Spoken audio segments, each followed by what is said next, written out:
Committee on Organised Crime, Corruption and Money Laundering, CRIM. Smooth operations.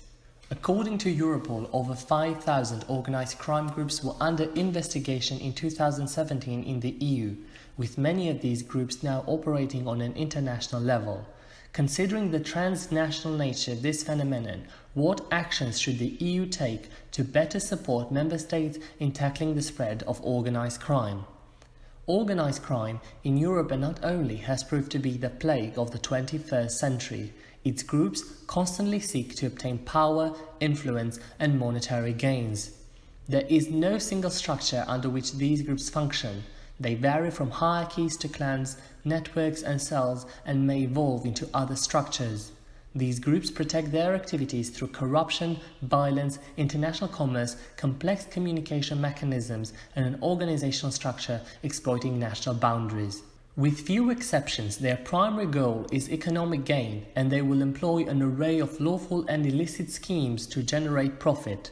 Crimes such as drug trafficking, migrant smuggling, human trafficking, money laundering, firearms trafficking, illegal gambling, extortion, counterfeit goods, wildlife and cultural property smuggling, and cybercrime are keystones within organized crime enterprises. The vast sums of money involved can compromise legitimate economies and have a direct impact on governments through the corruption of public officials. Freedom of movement among the 27 European Union countries has encouraged the spread of organized crime. In 2013, Europol reported the presence of at least 3,600 internationally operating organized crime groups in the EU. In 2017, approximately 5,000 international OCGs were identified and are currently under investigation in the EU. This increase is primarily an indication of shifts in criminal markets and the emergence of smaller groups and individual criminal entrepreneurs in specific criminal activities, especially those taking place online. These developments highlight the complex dynamics that shape the serious and organized crime landscape in the EU. They also emphasize the need for the continued and enhanced exchange of information between law enforcement authorities as part of their day-to-day business. Connecting law enforcement authorities and facilitating the real-time 24/7 exchange of information remain Europol's and other specialized EU agencies such as Eurojust and CEPOL's core business.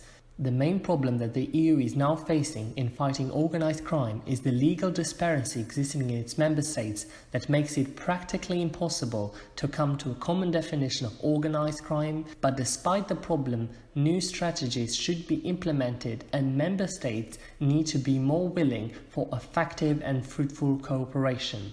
The solution seems clear: the extension and continuation of cooperation across the border, a trend which is also in evidence and one which is ultimately compatible with any realization of the EU's vision of peace, prosperity and stability in Europe. But how can this be achieved?